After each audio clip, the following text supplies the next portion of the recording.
It started when I tried to undo a curse at the tower observatory. The townspeople, once my friends, now cursed me with their own kind of darkness.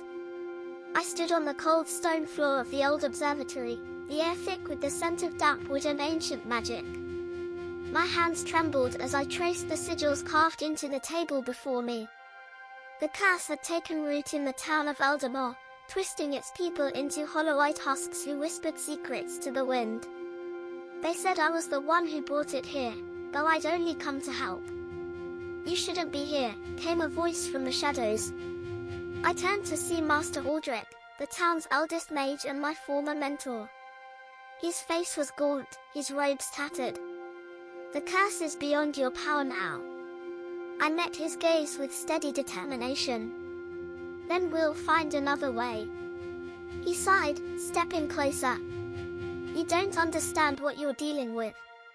The hollow moon isn't just a curse, it's a pact. And once made, it can only be broken by the one who forged it." That night, I pored over every scroll and tome in the observatory's library. My fingers bled from tracing the same symbols over and over again, but nothing clicked. The curse had been cast centuries ago by a forgotten king, sealed away with blood and bone. And now, it was waking up. The townspeople began to change. Their eyes turned grey as ash, their voices hollow and echoing. They no longer spoke in sentences, only fragments of words that made no sense. I watched in horror as children stopped playing, their laughter replaced by an eerie silence that hung over the town like a shroud. One morning, I found Master Aldrich's body hanging from a tree outside the observatory. His face was frozen in terror, his hands still clutching my old journal. The townspeople had turned on me. They blamed me for everything, my presence, my failure to undo what had already been done. I stood at the edge of the village square, heart pounding as a mob formed around me. Their faces were twisted with rage and fear, their eyes glowing with an unnatural light. "You brought this upon us," they shouted. "You're the reason we suffer." I took a deep breath, my hands trembling at my sides.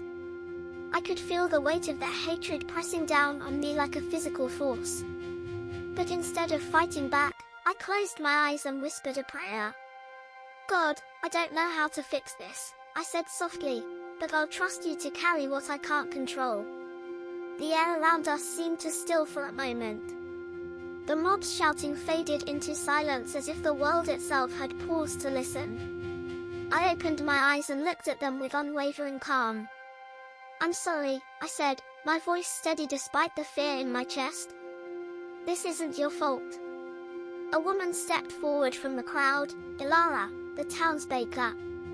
Her face was still grey, but her eyes held a flicker of something familiar.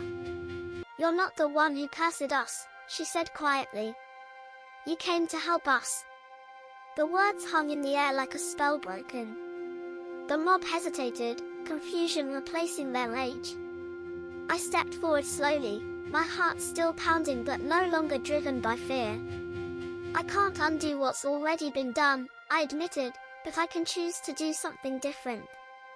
I reached into my satchel and pulled out the journal that had once belonged to Master Aldrich. The pages were filled with his notes on the curse, but one section was marked in red ink, something he'd never explained to me before.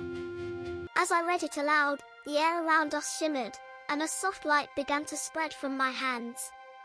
The townspeople watched in stunned silence as the curse seemed to recoil from the words.